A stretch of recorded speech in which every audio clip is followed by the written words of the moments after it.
나의 영원하신 기억 생명보다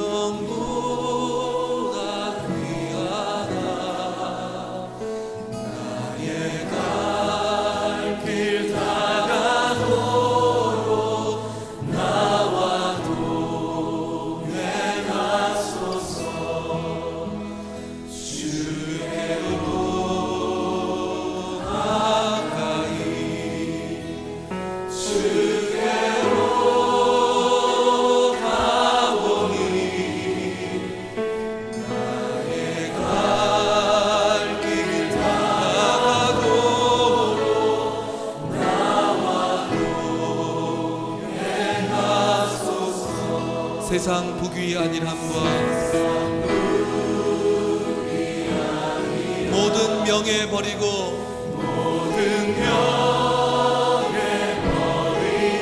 험한 길을 가는 동안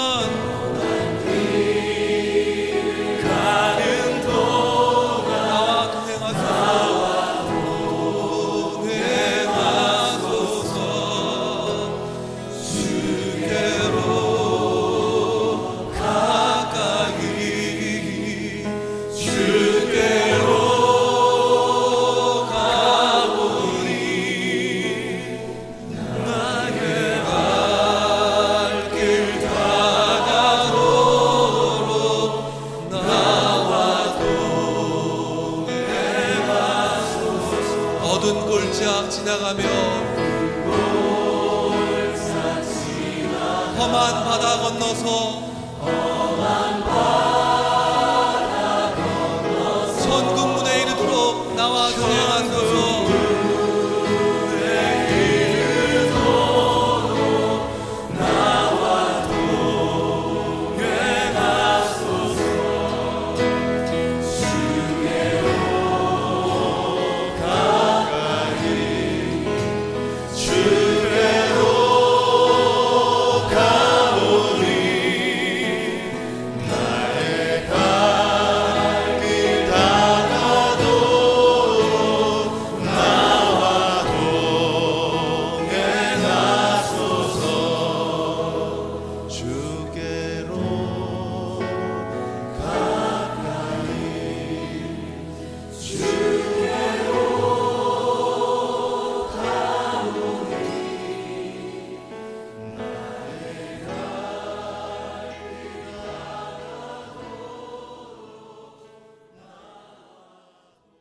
오늘 우리에게 주신 하나님의 말씀은 사무엘상 15장 22절에서 26절까지의 말씀입니다.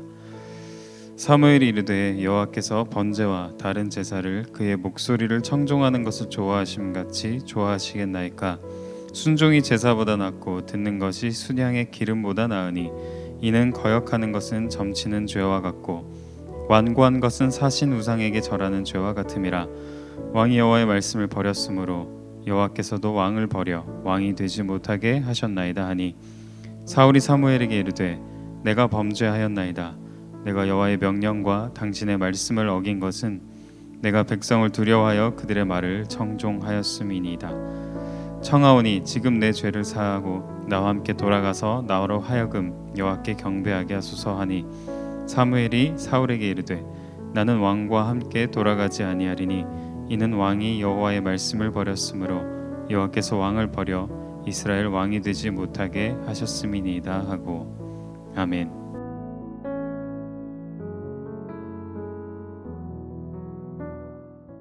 (11월 25일) 어머니 기도에 함께한 모든 어머니들을 주님의 이름으로 환영합니다.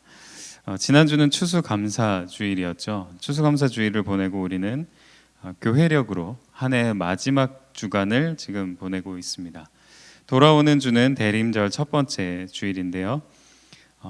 벌써 주님의 오심을 기다리는 그런 대림절이 훌쩍 다가왔습니다. 대림절은 다시 오실 주님을 기다리기에 어떻게 보면 끝을 기다리는 것이지만 교회력에서는 항상 이 대림절이 시작입니다.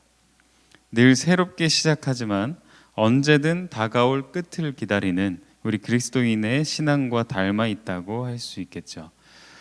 오늘이 영상으로 함께하는 2021년의 마지막 어머니 기도회입니다.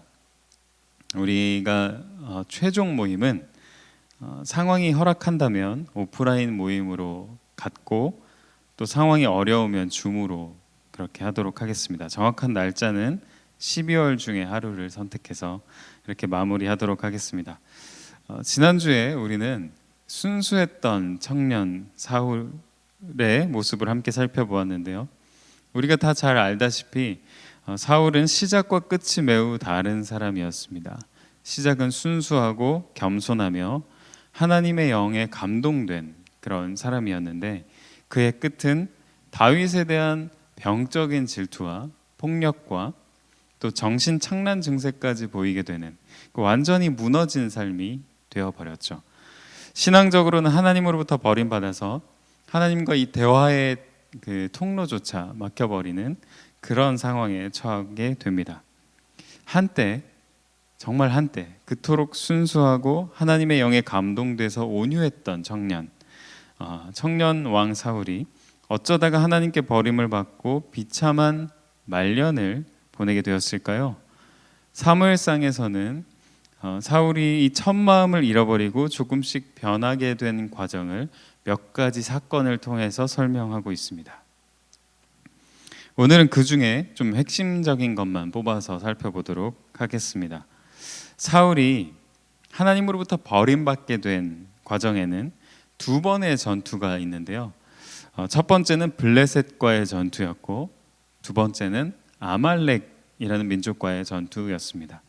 이 두 번의 전투에서 모두 사울은 하나님과의 관계를 저버리는 그런 치명적인 행동을 하게 됩니다. 자, 먼저 블레셋과의 전투를 한번 볼까요? 블레셋과의 전투에서 있었던 일인데요. 사울이 이끄는 이스라엘과 블레셋이 이렇게 대치를 하고 있었습니다. 그런데 그 군대의 수가 수십 배가 차이가 났다고 성경은 얘기를 하고 있는데요. 이스라엘 백성들이 그 블레셋 군대의 숫자를 보고 놀라서 굴에 숨고 수풀 사이에 숨고 또 누구는 바위 틈과 웅덩이에 숨었다고 성경은 기록하고 있습니다. 그러니까 지리멸렬한 것이죠. 모든 백성들이 두려워하고 떨자 왕이었던 사울은 사무엘을 청해서 사무엘에게 빨리 와서 하나님께 번제를 드려달라고 요청했습니다. 백성들을 하나로 모으고 하나님의 도우심을 받고자 했었던 거죠. 그런데 7일 후에 오겠다고 했던 사무엘이 기다려도 오지 않는 겁니다. 그러자 백성은 더 흔들리기 시작했고 사울은 더 조급해지기 시작했습니다. 흩어지는 사람들과 자기를 원망하는 그 시선을 견디지 못한 사울은 넘지 말아야 할 선을 넘게 되는데요. 그것은 바로 자신이 직접 번제를 드린 것이었습니다. 지금이야 우리 모두가 다 각자 하나님 앞에 제사장으로 나아간다 이렇게 얘기를 하지만 당시에 제사를 집례하는 것은 인도하는 것은 사무엘의 고유 권한이었습니다. 왕이었던 사울은 침범할 수 없는 그런 영역이었죠. 그런데 조급해져 시선이 이렇게 좁아진 사울은 사람들에게 휘둘려서 자기가 번제를 직접 드리게 됩니다. 다 가져와. 일단 어떻게든 번제를 드려보자. 이게 별거 아닌 것 같지만 상당히 중요한 부분입니다. 우리 삶에는 모두가 다 조급한 상황이 찾아오기 마련이죠. 그런데 조급하다고 해서 모두가 하지 말아야 할 일을 하는 것은 또 아닙니다. 모두가 다 조급하다고 해서 넘지 말아야 할 선을 넘는 건 또 아닌 거죠. 그런데 그만큼 사울의 중심이 하나님으로부터 멀어져 있다는 것을 보여주는 사건입니다. 그의 중심은 하나님이 아닌 사람들에게 가 있었습니다. 오늘 본문 말씀 읽을 때 사울이 얘기했던 것처럼 사람들을 두려워했습니다. 자신의 왕위와 나라의 운명이 그것을 주셨던 하나님이 아닌 나를 따르고 있는 지금 이 사람들에게 달려있다라고 생각한 거죠. 그래서 휘둘리기 시작한 겁니다. 사람들이 막 두려워하면서 흩어지자 사울은 어떻게 해서든 이들을 모아야 한다고 생각했기에 자신의 자리를 이탈해 버렸습니다. 이것이 사울을 몰락하게 했던 첫 번째 사건이었죠. 질타하는 사무엘에게 사울이 이렇게 대답합니다. 백성은 흩어지고 당신은 오지 않고 내가 부득이하게 번제를 드렸습니다. 우리 삶에 여유가 없어지고 조급해질 때 그때야 비로소 우리의 약점들이 이렇게 드러나기 시작하죠. 그런 부분들을 들고 하나님 앞에 나아갈 수 있는 사람들, 그래서 시간이 지날수록 그 약점이 더 성숙하게 보완되는 사람들, 그런 사람들이 좋은 그리스도인이라 할 수 있을 것입니다. 인격의 변화가 있는 사람, 성령의 열매를 맺어가는 사람, 어떤 선택을 할 때 우선적으로 고려해야 할 그런 상황들 또는 기준들, 그것의 중심이 하나님께 가 있는가, 아니면 돌아가는 상황과 주위 사람들의 시선에 가 있는가, 이런 것에서 우리의 모습이 어떤 모습인지를 스스로 돌아볼 필요가 있습니다. 저는 우리 자녀들에게 이런 성숙한 그리스도인의 모습이 있었으면 좋겠습니다. 바로 자신의 약점을 들고 하나님 앞에 나아갈 수 있는 그런 자세인 거죠. 사울은 바로 여기서 결정적으로 무너지게 되었습니다. 사람들에게 휘둘리는 자신의 약점을 하나님 앞에서 다루지 못해서 결국 조급한 상황에 결정적인 순간에 자신의 것이 하나님이 아닌 사람들로부터 오게 됐다라고 생각해 버렸습니다. 그리고는 자기가 서서는 안 될 자리에 서게 된 것이죠. 물론 부득이하게 그렇게 했습니다라고 변명을 하긴 했습니다.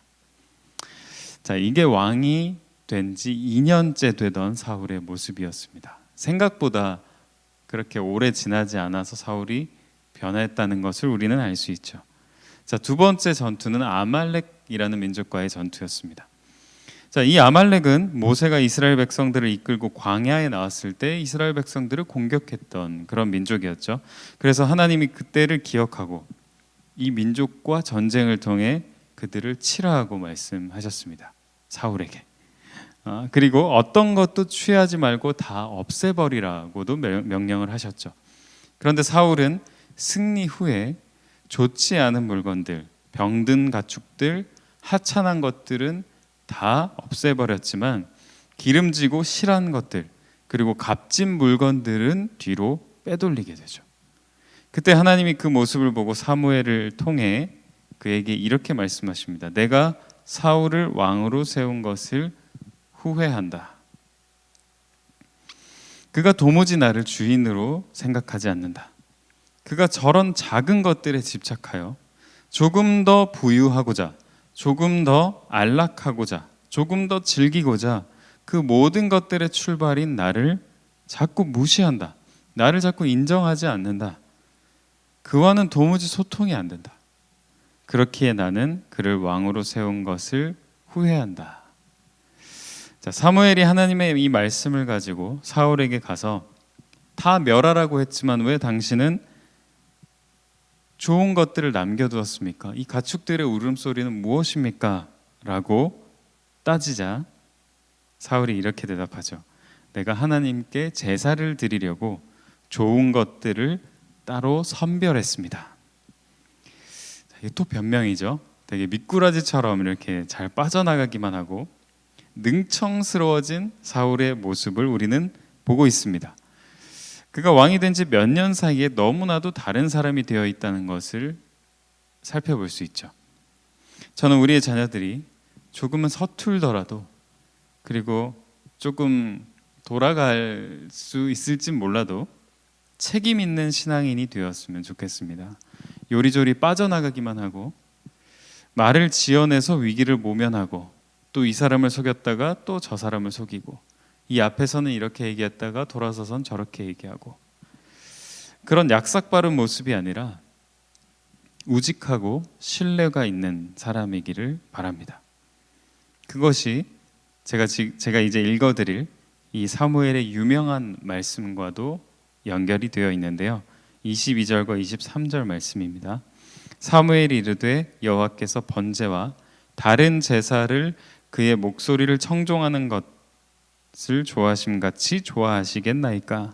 순종이 제사보다 낫고 듣는 것이 수량의 기름보다 나으니 이는 거역하는 것은 점치는 죄와 같고 완고한 것은 사신 우상에게 절하는 죄와 같음이라. 왕이 여호와의 말씀을 버렸으므로 여호와께서도 왕을 버려 왕이 되지 못하게 하셨나이다 하니. 하나님의 말씀을 소중하게 여기고 듣고 따르는 것이 온갖 제사들보다 훨씬 더 나은 것이다. 자, 이 말씀 참 단순하고 간결한 말씀인데요. 이것을 따라 살기가 참 쉽지 않습니다. 어떻게 보면 하나님은 성경에서 줄기차게 일관되게 이 말씀을 반복하고 계신 건지도 모릅니다. 이스라엘이 훗날 정착해서 화려한 성전과 아주 성대한 제사를 지낼 때도 하나님은 항상 이 말씀을 하셨죠. 너희가 성대하게 드리는 제사보다 말씀을 따라 사는 것이 중요하다. 과거로 거슬러 올라가 광야 40년을 보냈던 그 시기를 살펴보아도 나는 너희가 진정한 순종을 하길 원한다. 말씀을 따라 살아가길 원한다. 나는 너희와 동행하기를 원한다 라고 얘기를 하시죠.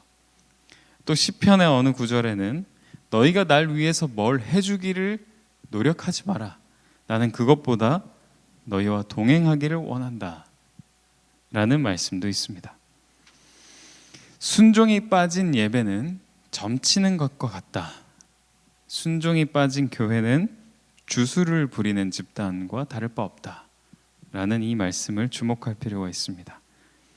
사울이 이걸 잃어버릴 때 정말 빈 껍데기만 남은 신앙인으로 오히려 신앙을 가지지 않은 것보다 못한 삶을 살아가게 되죠. 우리는 이 순종이 빠진, 하나님 말씀 앞에 겸손하게 엎드려지는 모습이 빠진 그리스도인들을 많이 보아왔습니다. 아마 많이 보셨을 것이라 생각합니다. 아무리 열정적이라 할지라도, 아무리 그 안에 뜨거운 신앙심을 표출한다고 할지라도, 아무리 몇 대로 그리스도인이었다라는 것을 자랑한다고 할지라도 순종이 빠진, 말씀 앞에 겸손함이 빠진 그리스도인들은 사울과 같은 길을 걸어가는 사람들이라 할 수 있겠습니다.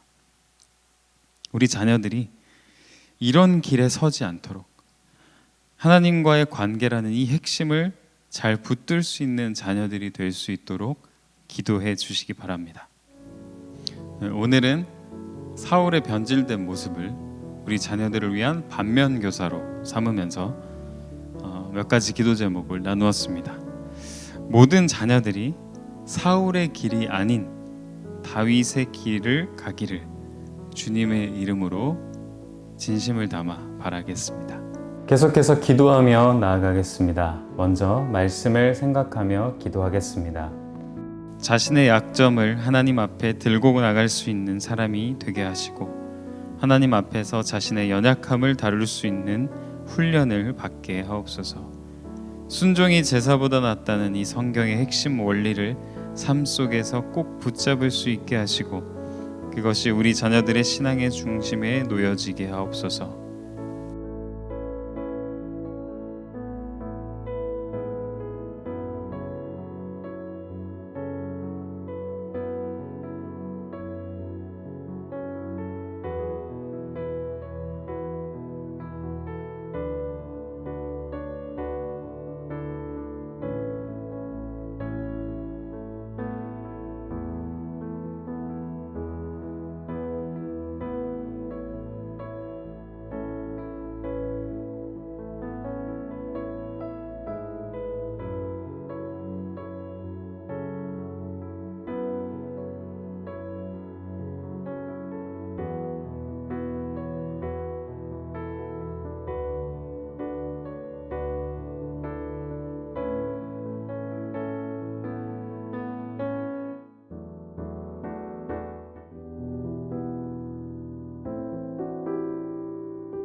이번에는 자녀를 위해 기도하겠습니다. 자녀들이 하나님과의 관계를 최우선으로 생각하도록 신앙의 기초가 바로 세워지게 하소서. 자녀들의 약함을 아시는 주님, 그들의 연약한 모습과 그릇된 습관, 반복되는 문제를 이겨낼 수 있는 용기와 힘을 주소서. 자녀들의 학업, 진로, 취업, 결혼 등 삶의 중요한 지점에서 하나님의 인도하심을 경험하게 하소서.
계속해서 가정을 위해 기도하겠습니다. 믿음의 가정이 되게 하옵소서. 주님을 삶의 최고의 가치로 두고 믿음 안에 서로를 이해하고 세워주며 하나가 되게 하소서. 생활의 염려를 아시는 주님, 우리에게 일용할 양식을 허락하시고 경제적으로 어려움을 당하지 않도록 지켜 보호하소서. 서로의 마음에 상처를 주고 아픔을 준 일이 있다면 용서를 구하게 하시고 관계가 회복되게 하소서.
이번에는 교회를 위해 기도하겠습니다.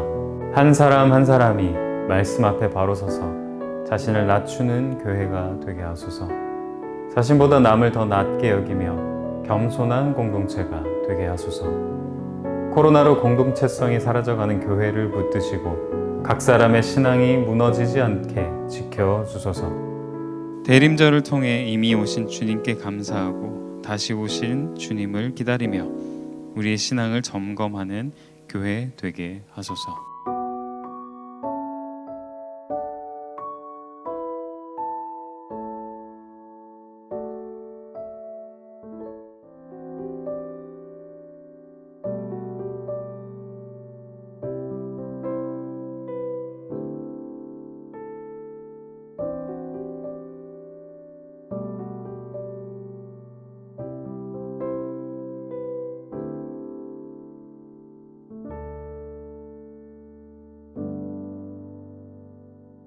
마지막으로 각자의 기도 제목을 가지고 기도하겠습니다.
하나님 아버지, 오늘도 각자의 자리에서 기도할 수 있도록 우리 어머니들을 불러주신 것을 감사드립니다. 우리가 드린 오늘 이 기도가 헛되이 흩어져 버리는 기도 되지 않게 하시고 우리의 생활 속으로 우리의 삶 속으로 실현되는 기도 제목 되게 하여 주옵소서. 자녀들을 위해 기도했습니다. 이 자녀들을 위한 기도가 자녀들의 삶 속에 이루어지게 하시고 가족과 교회와 나라와 민족을 위한 기도들 빠지지 않고 하였습니다. 이 기도들이 우리들의 작은 음성이었지만 하나님의 원대한 뜻 안에 이루어지는 그런 놀라운 일들을 경험하게 하여 주옵소서. 오늘 하루도 인도하여 주시고 다가올 대림절을 주님의 은혜 안에서 다시 오실 주님을 기다리며 보낼 수 있는 모든 어머니들 되게 하여 주옵소서. 감사드리며 예수님의 이름으로 기도합니다. 아멘.